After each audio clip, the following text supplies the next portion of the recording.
Bismillahirrahmanirrahim. Assalamualaikum warahmatullahi wabarakatuh.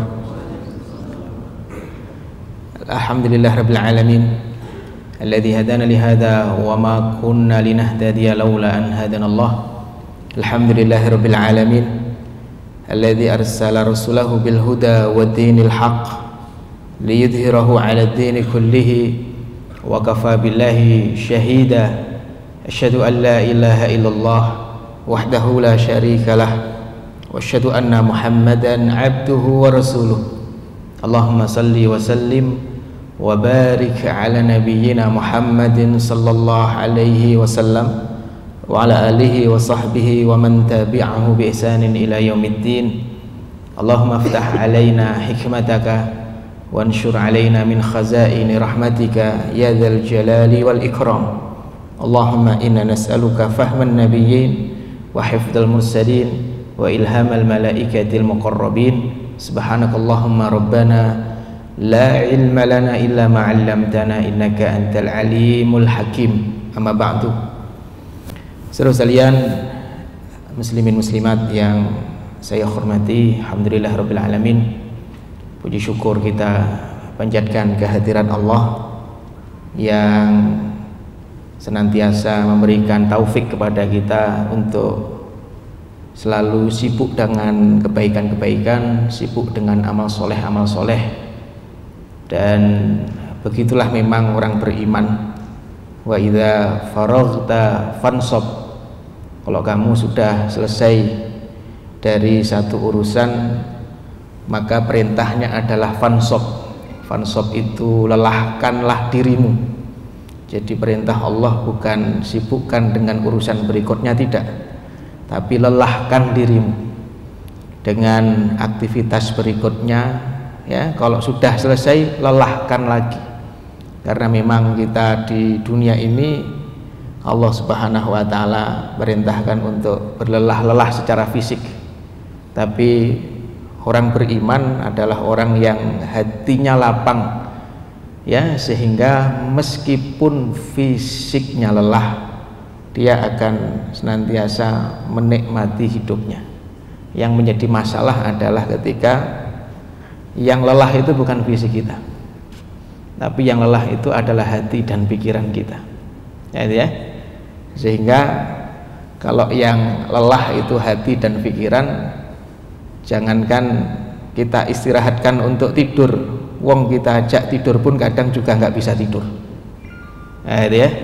Tapi kalau kita orang beriman dengan kelapangan dada yang Allah harapkan itu ada pada kita, maka Allah perintahkan kita untuk berlelah-lelah secara fisik, ya. Dan nanti ya obatnya adalah istirahat, itu obatnya adalah tidur. Bahkan bagi orang beriman tidur itu pun juga ibadah, kan itu ya.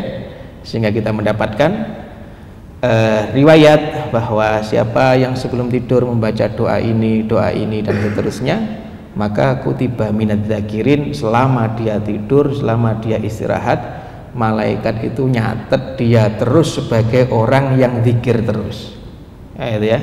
Jadi fisiknya tidur, matanya merem, ya, akalnya sudah tidak berjalan, tapi malaikat nulisnya sebagai orang yang zikir. Dan begitulah kehidupan orang beriman, persis seperti lebah yang diilustrasikan oleh Nabi, pindah dari satu bunga kebaikan ke bunga kebaikan berikutnya. Baik, semoga Allah Subhanahu wa ta'ala terima sekecil apapun kebaikan yang kita lakukan, amin ya rabbal alamin. Saudara sekalian yang dimuliakan Allah Subhanahu wa ta'ala, pada kesempatan siang hari ini saya bersyukur sekali bisa ngaji bareng bersama dengan teman-teman semuanya, ya, untuk membahas tema yang diberikan kepada saya. Dan ini kebiasaan Pak Agus, kalau menghubungi saya kemudian milihin tema pasti diambil dari film atau dari lagu. Tadi saya mau nanya, ini Betterman dari Robbie Williams atau Westlife, karena dua-duanya punya lagu yang judulnya sama, gitu ya. Dan begitu saya baca dua-duanya, ternyata dua-duanya punya ujung lirik yang sama, yaitu minta agar dikasih kesempatan untuk menjadi manusia yang lebih baik lagi, gitu ya. Tapi tidak apa-apa, karena begitulah orang beriman itu, apa saja bisa menjadi inspirasi, Pak. Kan gitu ya, apa saja bisa menjadi inspirasi, bahkan melihat semut saja bisa jadi pelajaran. Gitu ya, melihat semut, bahkan Allah mengatakan innallah la yastahi ay yadriba mathalan ma ba'udatan fama fawqaha. Bahkan melihat nyamuk pun orang beriman itu dapat pelajaran. Baik, menjadi manusia yang lebih baik, dan itulah yang diharapkan oleh agama ini. Bahkan Nabi Muhammad SAW itu bukan hanya memotivasi orang agar menjadi lebih baik, bahkan menjadi yang terbaik, ya, bahkan menjadi yang terbaik, sehingga kita bisa mendapati banyak sekali redaksi hadis Nabi yang diawali dengan kalimat khairukum, ya, dan juga banyak sekali hadis Nabi yang diawali dengan kalimat khairun nas. Kalau khairukum artinya adalah sebaik-baik kalian. Sebaik-baik kalian berarti yang terbaik di antara kalian. Kalau khairun nas berarti manusia terbaik. Jadi bukan hanya berproses untuk menjadi lebih baik dari sebelumnya, tapi bahkan Nabi pengen setiap kita itu menjadi orang terbaik, ya, di setiap bidangnya. Nah, saudara sekalian yang dimuliakan Allah Subhanahu wa taala, sehingga terkait dengan tema kita Betterment ini, kita akan membahas, ya, kita akan membahas hadis-hadis Nabi yang Nabi memulainya dengan kalimat khairukum, ya, dengan kalimat yang terbaik di antara kalian, supaya kita mengetahui bahwa bahwa jalan-jalan menuju kebaikan itu sangat banyak sekali, ya.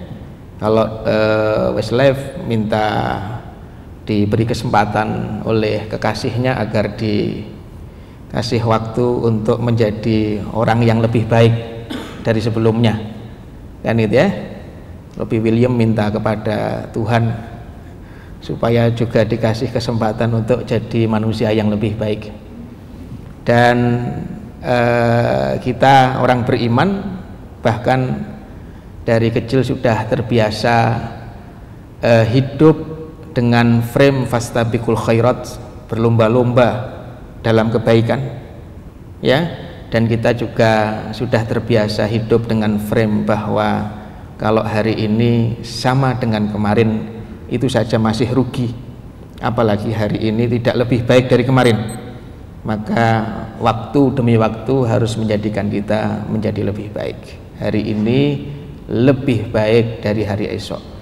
Di setiap peran yang kita miliki, apakah peran kita sebagai seorang hamba, peran kita sebagai seorang suami atau istri, peran kita sebagai orang tua, peran kita sebagai anak, peran kita dalam dunia kerja kita, dan peran kita dimanapun kita berada, maka kita mesti selalu menjadi atau bertambah baik dari waktu ke waktu. Saudara sekalian yang dimuliakan Allah, kaitannya dengan menjadi lebih baik sampai kita menjadi orang yang terbaik, ya. Dan gelar terbaik itu cukuplah nanti Allah yang menilai, ya. Tidak perlu kemudian kita membanding-bandingkan antara diri kita dengan saudara-saudara kita, kan itu ya. Kemudian akhirnya kita terjebak, ya, tergelincir oleh fitnah kesolehan, ya. Karena dulu yang membuat iblis itu jauh dari rahmat Allah juga fitnah kesolehan, ya, dimana di langit ada ahli ilmu, dan itu adalah Azazil atau nama lain daripada iblis itu lalu Allah perintahkan untuk sujud kepada Adam, aba wastakbar. Karena dia merasa alim, merasa paling soleh, paling kuat ibadahnya, maka dia enggan. Jadi pembahasan ini ya, kita memang akan membahas yang terbaik di antara kalian yang seperti ini, yang terbaik di antara kalian yang seperti itu, dan seterusnya. Tapi ini babnya bukan ya untuk merasa paling baik dari saudara-saudaranya. Ya, justru di antara ciri orang yang terus bertumbuh kebaikannya adalah ketika dia semakin hari merasa tidak lebih baik dari yang lain. Ya, di antara ciri orang yang bertumbuh kebaikannya ketika dia semakin bertambah hari, ya, dia melihat saudara-saudaranya itu lebih soleh, lebih baik daripada dirinya. Ya, sebagaimana kita mengetahui, ahli ilmu itu kalau melihat ada orang yang lebih tua dengannya, maka dia merasa orang itu lebih baik daripada saya, karena usianya lebih banyak daripada saya, berarti amalnya lebih banyak daripada saya, kan gitu ya. Dan begitu melihat ada orang yang usianya lebih muda darinya, maka dia pun juga, anak muda ini lebih baik daripada dirinya, karena kesalahan-kesalahan serta dosa-dosa yang dikerjakannya, ya, itu masih sedikit, tidak sebanyak dirinya. Baik, saudara sekalian yang dimuliakan Allah Subhanahu wa taala, hadis pertama ya yang disampaikan oleh Nabi terkait dengan terkait dengan jalan menuju kebaikan, ya, adalah hadis yang diriwayatkan oleh Ibnu Majah dari Ibnu Abbas radhiyallahu anhuma, yang berkata bahwa Rasulullah sallallahu alaihi wasallam bersabda, khairukum li ahlihi wa ana khairukum li ahli. Khairukum, sebaik-baik kalian, khairukum li ahlihi adalah yang paling baik kepada keluarganya. Ahlun itu sebelum artinya keluarga, ahlun itu artinya adalah istri, kan itu ya. Jadi sebaik-baik kalian adalah orang yang paling baik kepada istrinya. Karena hadis ini juga akan dibaca oleh wanita, maka maknanya ya bisa seluas yang paling baik kepada pasangannya. Karena dari pasangan itu nanti turun, ya, memiliki keturunan berupa anak, maka ahlun kemudian sering diterjemahkan dengan arti keluarga, kan itu. Tapi sebelum bermakna keluarga, ahlun itu artinya adalah istri ataupun pasangan. Jadi orang yang paling baik di antara kalian itu adalah yang paling baik kepada istrinya. Dan aku, kata Nabi, khairukum li ahli, orang yang paling baik di antara kalian kepada istriku. Saudara sekalian yang dimuliakan Allah Subhanahu wa taala, pintu kebaikan pertama yang Nabi pengen ya umatnya menjadi yang terbaik di pintu itu, ketika memasuki pintu kebaikan itu adalah keluarga. Ya, adalah keluarga. Nabi mengatakan bahwa yang paling baik di antara kamu itu yang paling baik kepada pasangannya. Dan hadis ini disampaikan oleh Nabi dalam sebuah momentum sebenarnya, ya, dalam sebuah momentum di mana pada awalnya, ya, pada awalnya pada awalnya ada kekerasan yang terjadi dalam rumah tangga. Dan dulu KDRT itu hukumannya adalah kisos. Jadi kalau istri dipukul oleh suami, maka syariat ini membolehkan istri balik mukul suami. Dulunya begitu, ya. Makanya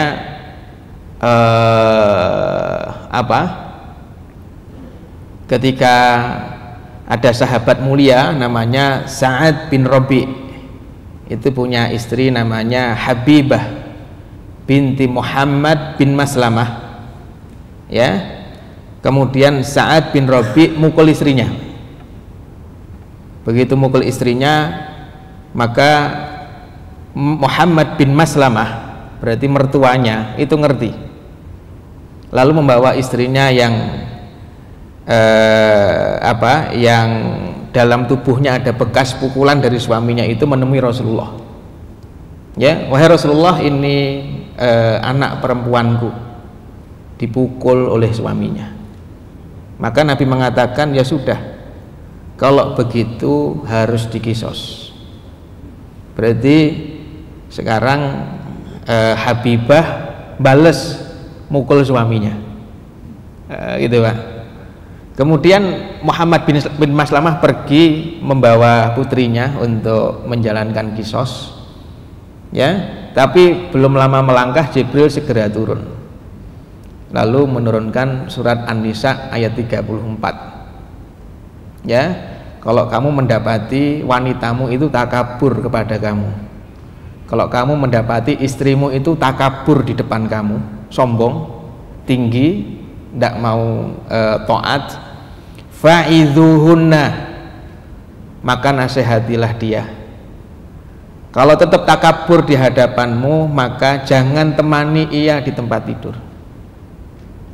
Kalau masih sombong di hadapanmu, maka pukullah ia, walaupun pukulannya dengan pukulan yang tidak melukai.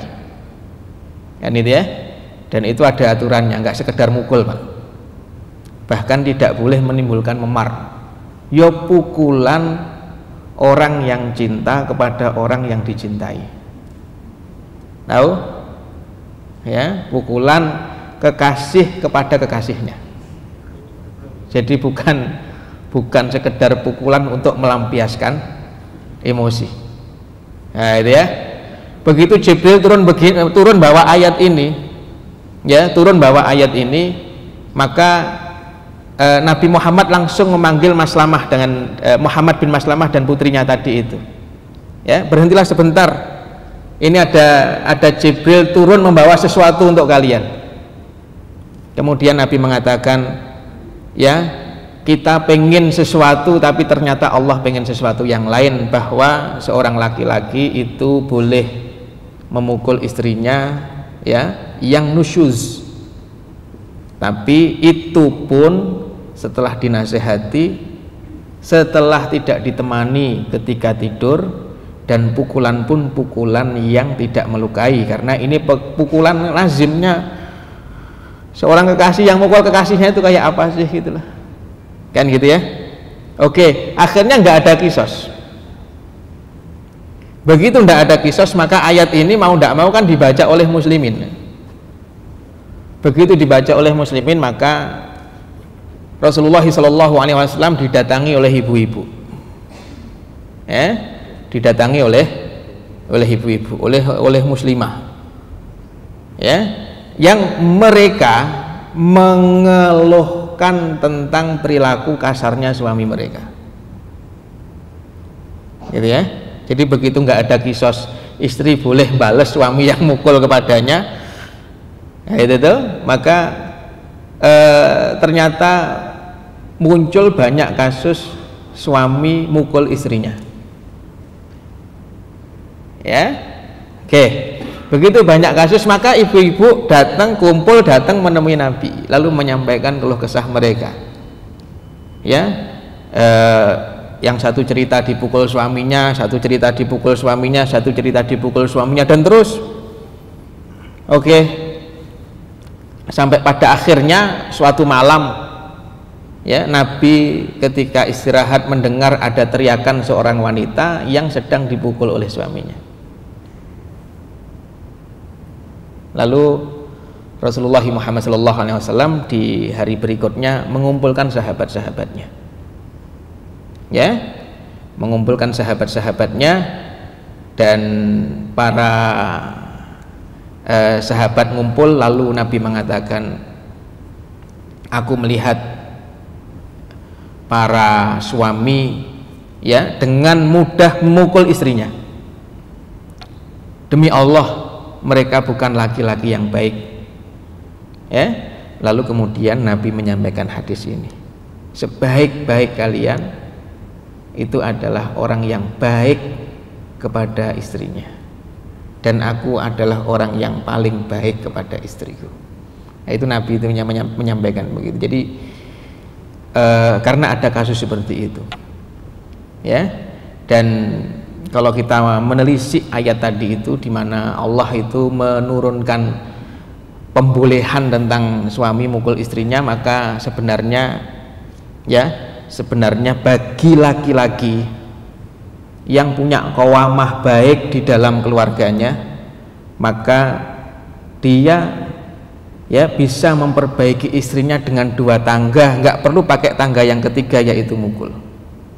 Tangga yang pertama ngasih nasihat, dan tangga yang kedua adalah tidak menemani di tempat tidur. Kalau laki-laki itu kurang lebih qawamahnya bagus dalam rumah tangganya, maka ketika istrinya dinasihati tidak bisa, tapi begitu dia tidak menemani istrinya di tempat tidur, maka itu bisa memperbaiki istrinya. Ya, cuma masalahnya hari ini terkadang gitu, begitu suami nggak menemani istrinya di tempat tidur karena lagi ada masalah, yang seneng malah istrinya, kan gitu ya. Kalau keluarga itu kepemimpinan suami itu bagus dan istri sangat hormat kepada suami, suami sangat bertanggung jawab, sangat lemah lembut, sangat kasih sayang kepada pasangannya.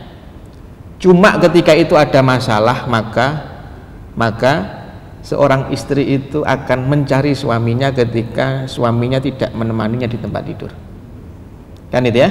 Cuma yang sekarang terjadi, sebagian tidak seperti itu. Justru begitu suaminya pergi meninggalkan kamar, entah tidur di ruang tamu atau di kamar yang lain, itu justru istrinya malah senang, kan itu ya. Artinya adalah bahkan di sebagian keluarga muslim hari ini, seorang suami meninggalkan istri atau tidak menemani istrinya di tempat tidur itu tidak bisa menjadi wasilah untuk mendidik istrinya, dan itu yang perlu dimuhasabahi. Apalagi ini sudah bulan Desember, akhir tahun, itu yang perlu dimuhasabahi oleh para suami. Saya itu kalau ninggalin istri saya, tidak menemani istri saya tidur semalam aja, itu dia nyari atau tidak. Kalau nyari berarti, kan itu ya, berarti kepemimpinan, qawamah kita di dalam rumah tangga itu hidup, gitu ya. Tapi kalau malah seneng, gitu ya, malah senang, berarti qawamah kita di dalam rumah tangga diperhatikan. Tayyib, kembali pada permasalahan di awal tadi. Jadi Nabi menyampaikan yang paling baik itu yang paling baik kepada istrinya, kan itu. Sehingga dari sini kita bisa memahami bahwa di antara indikator kebaikan seseorang itu dilihat dari bagaimana dia memperlakukan pasangannya, kan itu ya. Dan namanya kepada istri, namanya kepada istri, maka kita mendapati bahwa Rasulullah Muhammad SAW itu banyak sekali mencontohkan dengan perilakunya bagaimana interaksi dengan istri, kan itu. Kita contohnya mendapati Rasulullah SAW dalam hadis yang diriwayatkan oleh Aisyah radhiyallahu anha, bahwa Aisyah cerita, suatu ketika aku menemani Nabi dalam sebuah peperangan. Kemudian Rasulullah menyuruh sahabatnya untuk jalan lebih dulu tentaranya itu, sehingga di belakang tinggal aku dan Rasulullah. Lalu Rasulullah SAW mengajakku untuk lomba lari. Lalu kami lomba lari dan aku menang. Kemudian setelah beberapa tahun badanku bertambah gemuk, aku membersamai Rasulullah dalam sebuah peperangan, Nabi perintahkan sahabat untuk berjalan lebih dulu sehingga kami mengulang lomba lari itu, kan itu ya, dan Rasulullah SAW yang menang. Nah itu. Maka muncul pertanyaan di kita, di lomba lari yang pertama itu kira-kira ya Aisyah menang atau Rasulullah ngalah? Itu tuh Pak, Aisyah yang menang atau Rasulullah yang ngalah Pak? Ya, karena sekelas Nabi. Nabi Muhammad pertama beliau laki-laki, ya. Kemudian Aisyah, sekecil apapun Aisyah ketika itu, walaupun usianya baru 12, 13, 14, tapi kalau namanya lomba lari sama Rasulullah yang Allah kasih 40 kali lipat kekuatan laki-laki Pak, itu kalau lomba lari sama Aisyah, ya, kok kemudian Aisyah menang, maka Rasulullah itu kalah atau ngalah? Nah itulah. Jadi ternyata ya Rasulullah SAW itu bukan kalah. Menangnya Aisyah itu bukan karena Nabi kalah, tapi karena Nabi ngalah. Nah itu Nabi cuma pengen ngasih contoh, interaksi sama istri sama perempuan tuh begitu. Ya memang ngalah. Kan itu bukan babnya, bukan menang-menangan, karena dengan mengalah itu maka Nabi Muhammad bisa memasukkan rasa senang ke dalam hati istrinya, kan itu. Karena kenapa? Kalau menang ya sudah fitrah seperti itu ya, laki-laki lebih lincah, lebih kuat ya, kalau dua-duanya sama-sama sehat ya, suami sehat, istri sehat, kan itu ya. Tapi ternyata babnya bukan hanya sekedar bab siapa yang menang siapa yang kalah, tapi Nabi menyontohkan bahwa interaksi dengan istri ya itu babnya adalah bab sering ngalah saja, kan itu. Nanti kalau ngalah harga dirinya diinjek-injek, wah itu bukan ngalah tapi itu lemah, kan begitu. Jadi Nabi menyontohkan begitu itu Pak, dan itu menjadikan Nabi khairukum, orang yang paling baik ya dalam berinteraksi dengan pasangan. Ya itu. Apalagi kita mendapati ya bahwa Rasulullah Muhammad SAW itu ketika berinteraksi dengan istrinya ya, maka terkadang ya Aisyah radhiyallahu anha melakukan sesuatu yang barangkali kalau sebagian laki-laki hari ini diperlakukan seperti itu mungkin tidak nyaman, tapi Nabi itu tenang saja, santai saja. Apa? Malam hari Nabi keluar ke Baqi ya, karena apa? Diperintahkan oleh Jibril untuk mendoakan sahabatnya yang sudah meninggal dan dimakamkan di Baqi. Nah itu kemudian Rasulullah Muhammad SAW keluar malam hari ke Baqi.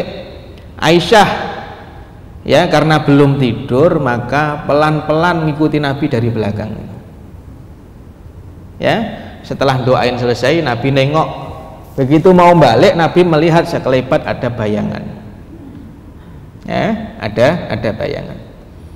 Kemudian Aisyah radhiyallahu anha ya lari segera menuju ke kamar sebelum Nabi nyampe kamar ya, hingga pada akhirnya Aisyah radhiyallahu anha pura-pura tidur, tapi namanya orang habis lari kelihatan ngos-ngosan, kan itu ya. Maka Nabi ya mendekati Aisyah, kok kelihatan ngos-ngosan ya, kan itu. Nabi nanya Aisyah, oh ya Rasulullah, kamu belum tidur? Belum. Baru kemudian ngobrol lalu menyampaikan. Lalu Nabi sebenarnya Nabi tahu sekelebat bayangan itu bayangannya Aisyah, tapi Nabi pura-pura tidak tahu. Nabi cuma melihat orang ini tidurnya ngos-ngosan. Tadi berarti yang buntuti saya dari belakang itu ya dia. kan gitu ya. Tapi Nabi itu tenang. Nabi nggak mengatakan kamu itu kayak nggak percaya aja sama saya, enggak begitu. Nggak ada riwayat gitu. Nabi cuma melihat istrinya nafasnya seperti itu, apalagi sambil sedikit tengkurap, jadi kelihatan banget. Maka Nabi manggil Aisyah, Aisyah, baru kemudian Aisyah bangun. Ya, terus Aisyah langsung menyampaikan bahwa tadi dirinya membuntuti Rasulullah SAW dari belakang. Jadi Aisyah sendiri yang menyampaikan, bukan Nabi menginterogasi. Jadi setenang itulah kurang lebih. Ya, tenang, bahkan dibegitukan itu Nabi tidak kemudian mencecar Aisyah radhiyallahu anha dengan banyak pertanyaan yang menyudutkan. Wis tenang saja, gitu ya. Dan itulah mengapa para ulama kita mengatakan bahwa kunci seorang suami bisa maksimal berbuat baik kepada istrinya kalau seorang suami itu punya kebiasaan at-taghabi. Taghabi itu pura-pura nutup mata untuk kekurangan pasangannya, gitu ya. Jadi kalau seorang laki-laki itu memiliki istri, istrinya melakukan 10 pekerjaan, yang 9 salah, yang 1 benar, kok dia bisa melihat 1 yang benar dan menutup mata dari 9 yang salah, maka ini ciri suami yang mudah untuk bahagia, ya. Tapi kalau seorang suami punya istri melakukan 10 pekerjaan, 9 benar 1 salah, kemudian cara pandangnya kepada istri fokus pada 1 kesalahannya itu, diungkit terus, kan itu ya. Maka siap-siap ya bahwa susah baginya untuk bahagia dalam pernikahan itu, ya. Jadi taghabi itu sebenarnya seni berinteraksi dengan orang lain dalam dalam pembahasan kita, berarti dengan pasangan, yang mana yang kita lihat dari pasangan kita itu bukan kekurangannya tapi kebenarannya, tapi kebaikannya. Lalu terus salahnya apa? Kita biarin semua orang sepakat salah itu diperbaiki, tapi hanya orang-orang yang cerdas yang memperbaiki kesalahan tanpa hatinya itu disedihkan memikirkan kesalahan-kesalahan dan kekurangan pasangannya, kan itu ya. Maka ulama kita mengatakan laisal ghabiyyu bi sayyidi qaumihi walakin sayyidal qaumi may yataghaba. Orang goblok itu nggak mungkin jadi pemimpin, tapi pemimpin kaum yang hebat adalah pemimpin yang pura-pura goblok, pura-pura ndak tahu. Maka antum bisa khairukum li ahli, maka kita bisa menjadi suami yang terbaik untuk pasangan kita. Tidak perlu kita ngerti kesalahan, kita sepakat kesalahan diperbaiki, kan gitu. Tapi jangan keruhkan ya pandangan kita kepada pasangan kita oleh kekurangan-kekurangan itu, ya. Kalau kita bisa seperti itu, maka insya Allah kita ini orang yang dekat dengan kebahagiaan dalam pernikahan kita, ya.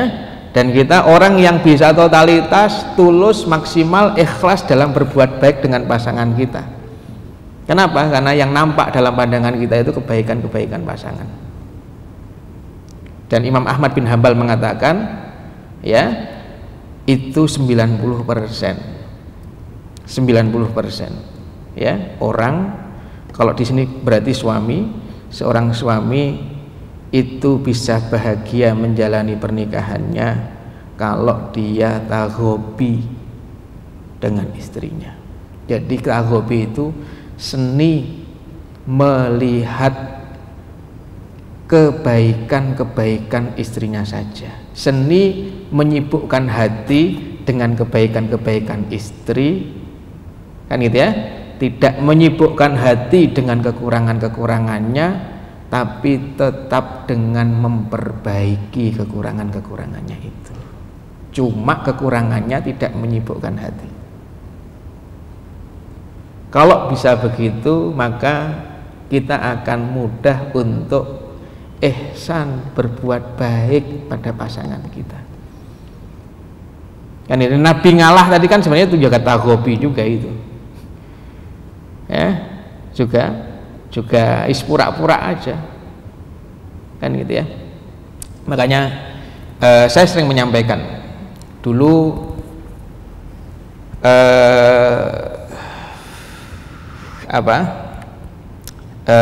Sayyidina Ali bin Abi Thalib itu dijuluki ya, atau punya manakib. Manakib itu pujian. Beliau itu dipuji kalau di rumah beliau itu kayak musang. Ya, musang itu memang identik dengan keculasan, tapi yang ingin diserupakan dari musang untuk Imam Ali itu bukan keculasannya, bukan. Beliau Masya Allah, al-asyrah mubasysyaruna bil jannah, sepupu Nabi, keponakan Nabi, ya, pelanjut nasab dzurriyyah Rasulullah Muhammad SAW, ya. Tapi sisi yang ingin disamakan dari musang itu adalah kebiasaan musang yang memejamkan mata padahal tidak tidur, ya. Itu artinya Imam Ali kalau di rumah, kalau tahu istrinya melakukan sebuah kesalahan, maka kurang lebih dia seperti musang yang pura-pura tidur, ya. Wis cukup diketahui tapi tidak perlu menyibukkan hati, ya, sehingga hati hanya sibuk memikirkan kebaikan-kebaikan istri. Lah kalau orang bisa melakukan itu, insya Allah bahagia dia, ya, dia bahagia. Dan dalam hadis panjang riwayat Muslim dari Aisyah radhiyallahu anha, yang Sayyidah Aisyah cerita tentang 11 wanita yang semua sepakat untuk curhat tentang suaminya itu, maka ada satu wanita yang curhat tentang suaminya, ya. Wanita itu mengatakan, zauji in kharaja asadah wa in dakhala fahidah. Suamiku itu kalau keluar rumah kayak singa, tapi begitu masuk rumah kayak macan tutul, ya. Macan tutul sama singa itu sama-sama gaharnya itu. Cuma kalau kita buka syarah ulama tentang apa bedanya singa sama macan tutul, ternyata salah satu yang ingin disampaikan oleh wanita itu, kalau macan tutul itu di rumah, macan tutul daripada singa itu lebih banyak tidurnya, gitu ya. Jadi kalau di rumah itu kayak macan tutul, begitu keluar rumah kayak singa. Kayak singa itu ya gagah, gahar, rapi, wangi karena mau ke kantor, kan ya. Begitu masuk rumah, sampai rumah gaharnya masih ada, wong macan cuma banyak tidurnya.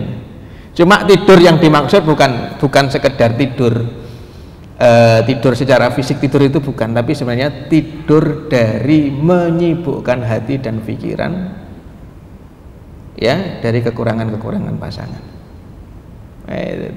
Kalau kita bisa melakukan itu, maka insya Allah kita bisa menjadi khairukum li ahli, orang yang paling baik terhadap pasangannya, gitu ya. Baik, itu yang pertama. Sudah 1:30 Pak Gus.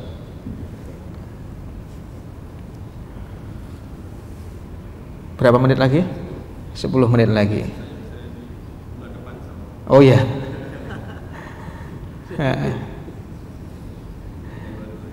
Iya. Baik. Jadi gitu ya, teman-teman saudara sekalian. Begitu juga sebaliknya, kalau ibu-ibu, para istri ingin dekat dengan kebahagiaan, maka gunakan taghobi. Ya, gunakan akhlak taghobi. Akhlak tidak menyibukkan diri dengan kekurangan-kekurangan pasangan. Ya, tapi berfokus saja pada kebaikan-kebaikannya. Maka insya Allah akan dekat dengan kebahagiaan. Ya. Tayyib. Saudara sekalian yang dimuliakan Allah Subhanahu wa taala, jadi better man yang pertama adalah yang paling baik kepada keluarganya. Ya. Dan kita bisa seperti itu kalau kita punya kunci. Dan kunci utamanya pada taghobi tadi itu. Ya. Pada kebiasaan melihat kebaikan. Bahkan Quran itu ngajari kita, ya, fa'asa an takrahu syai'an wa yaj'alallahu fihi khairan katsira. Ya, ketika ada orang itu sudah diambang perceraian, ya, pernikahannya sudah diambang perceraian, maka Quran meminta kepada pasangan itu jangan-jangan, ya, coba lihat kebaikan masing-masing. Suami melihat sisi kebaikan istrinya, dan istri sibuk memikirkan sisi kebaikan suaminya. Ya, karena dengan begitu harapannya pernikahan bisa diselamatkan. Dan itulah sebelum ke situ, maka Nabi mengajarkan kepada kita itu akhlak yang harus kita lakukan setiap hari. Kan itu ya, sibuk dengan kebaikan-kebaikan pasangan. Dan itu kalau sibuk dengan kebaikan pasangan, maka nanti, ya, pandangan kita terhadap pasangan itu nggak akan keruh. Kalau nggak keruh, maka bersenang-senang dengan pasangan pun akan membahagiakan. Gitu ya. Baik. Dan ini taghobi ini adalah akhlakul kibar. Ini adalah akhlak orang-orang besar. Akhlak orang-orang hebat. Ya, baik. Ini yang pertama. Yang kedua, Rasulullah Muhammad SAW dalam hadis yang diriwayatkan Imam Bukhari dari Utsman bin Affan radhiyallahu anhu, beliau bersabda, khairukum man ta'allamal Qur'an wa 'allamahu. Sebaik-baik kalian adalah orang yang belajar Al-Quran dan mengajarkannya. Ini better man yang kedua adalah lewat pintu Al-Quran. Ya, kalau kamu pengen jadi orang yang terbaik, kalau yang pertama tadi, maka berbuat baiklah kepada pasanganmu. Ya, itu. Kamu bukan hanya better man tapi the best. Karena khairukum itu paling baik. Kan gitu ya. Nah, yang kedua, kalau kamu pengen jadi orang yang the best, yang paling baik, maka kaitkan dirimu dengan Al-Quranul Karim. Apakah kamu belajar Al-Quran atau kamu mengajarkan Al-Quran? Yang paling dekat, ya, kita mengajarkan Quran kepada anak-anak kita. Gitu ya. Jadi kalau kamu pengen jadi orang yang the best, maka kamu sibukkan dirimu dengan Quran. Apakah mempelajarinya, ya, atau kamu mengajarkannya itu.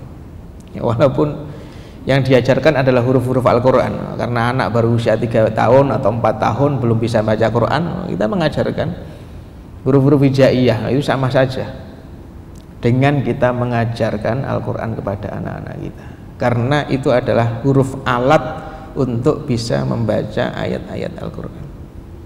Kalau kita lakukan itu, maka kita the best, tidak perlu dibanding-bandingkan dengan yang lainnya. Gitu ya, nggak perlu dibanding-bandingkan dengan yang lainnya. Dan karena Al-Quran ini sangat dahsyat sekali, ya, Al-Quran itu kayak magnet, Ya, maka kalau ada besi dan kita pengen logam atau besi itu punya kekuatan seperti kekuatan magnet. Magnet itu berarti Quran itu magnet keberkahan, magnet kebaikan. Ya, Quran itu kayak magnet keberkahan, magnet kebaikan. Lah kalau kita pengen punya kepribadian ya yang kayak Quran, yang menarik kebaikan, menarik keberkahan untuk hadir dalam hidup kita, maka kurang lebih yang kita lakukan dengan Quran sama seperti yang dilakukan oleh besi dengan magnet itu. Gesek-gesek aja itu besi itu ke magnetnya. Begitu kita gosok-gosokkan terus, gitu ya, lama-lama kemampuan kekuatan magnet itu akan tertransfer ke besi itu tanpa mengurangi kekuatan magnetnya, kan itu. Lah kalau kita pengen memiliki magnet, pengen punya kepribadian magnetik begitu itu ya, yang membuat orang itu senang dengan kita, keberkahan itu datang tertarik dalam hidup kita, kebaikan itu nyamperin kita karena ada magnet dalam diri kita, maka gosok-gosokkan diri kita pada Quran. Apakah dengan membacanya, apakah dengan mempelajarinya, mentadaburinya, membaca terjemahannya, atau bahkan hanya sekedar megang mushaf, lihat mushaf, dia buka-buka ya, dia tutup, dia taruh lagi, kan itu ya. Jadi megang saja itu belum baca, megang saja itu sudah proses mentransfer apa karakter magnet dalam diri kita. Itu ya. Baik, jadi Quran ini sangat dahsyat sekali. Bahkan kita mendapati Rasulullah SAW itu menyampaikan orang munafik yang interaksi dengan Al-Quran itu saja menjadikan orang munafik itu masih punya sisi kebaikan. Padahal orang munafik di sini bukan munafik amal ya, tapi munafik akidah. Karena munafik itu ada dua, Bu. Satu munafik akidah. Munafik akidah itu sebenarnya dia musyrik, bukan Islam, tapi dia menunjukkan keislamannya dan menutupi kekafirannya itu. Kalau munafik amal itu munafik yang biasa dilakukan oleh muslimin, yang terkadang muslimin melakukan itu. Contohnya apa? Kalau berjanji mengingkari ya, kalau sholat males-malesan. Nah itu orang Islam yang terkena penyakit kemunafikan. Lah yang dimaksud oleh Nabi itu munafik yang pertama tadi, munafik besar itu. Orang munafik besar ya, yang sebenarnya dia itu non muslim, itu kalau dia berinteraksi dengan Quran itu saja masih punya sisi keindahannya. Nabi mengatakan orang mukmin yang baca Quran itu kayak utrujah. Utrujah itu kata Nabi baunya wangi, rasanya juga manis. Ya gitu ya. Utrujah itu kalau panjenengan cek di di Google, maka dia hampir semisal dengan lemon-lemonan tuh. Kan itu ya, jadi kulitnya obat, isinya obat. Kan itu ya. Dan tidak hanya itu, disebut utrujah itu karena utrujah itu punya biji dan bijinya itu tertutup oleh kulit yang warnanya putih. Nah kurang lebih hati orang beriman itu kayak itu, tutupnya putih. Lalu Nabi mengatakan kalau ada orang beriman, orang mukmin nggak baca Quran, tapi dia mengamalkan Quran, cuma nggak seneng baca Quran, nggak biasa baca Quran, cuma ada perintah apa dia amalkan, perintah apa dia amalkan, perintah apa dia amalkan. Oke, maka Nabi mengatakan itu kayak kurma ya, tidak punya aroma tapi rasanya manis. Dan yang ketiga, kalau ada orang munafik baca Quran ya, maka itu seperti raihanah. Raihanah itu wewangian ya, yang hampir mendekati dengan makna raihanah itu adalah kemangi. Tahu kemangi nama? Cuma pada akhirnya kemangi itu kan enak buat lalap ya, buat pecel ayam itu ya, yang dia aromanya wangi tapi kalau kita gigit sebenarnya ada pahitnya juga dia kan, jadi kayak raihanah itu yang aromanya wangi tapi rasanya pahit. Nah, itu ya, saya cuma ingin menyampaikan, lihat orang munafik itu berarti bukan orang Islam yang baca Quran. Itu saja masih ada sisi keindahannya. Apa? Di sisi baunya. Dia wangi walaupun rasanya pahit. Gitu ya. Maka kalau kita ingin terus menjadi lebih baik sampai kita bisa menjadi the best, yang terbaik, itu cara ngukurnya adalah seberapa intens interaksi kita dengan Al-Qur'anul Karim. Nah, itu ya. Baik, jadi betterman yang kedua adalah orang yang sibuk dengan Quran, apakah belajar atau mengajarkan Al-Quran itu. Wallahu a'lam bishawab. Dua itu saja ya. Insyaallah mudah-mudahan bisa kita amalkan ya, karena kita ngaji tujuannya adalah untuk amal. Ya, yang pertama kalau pengen jadi yang terbaik, maka jadilah yang terbaik dalam memperlakukan pasangan dan keluarga. Yang kedua, kalau pengen jadi yang terbaik, maka sibukkan diri kita dengan Al-Quran. Jangan biarkan hari berlalu tanpa interaksi dengan mushaf Al-Quranul Karim. Baik, ini yang bisa saya sampaikan, mudah-mudahan manfaat.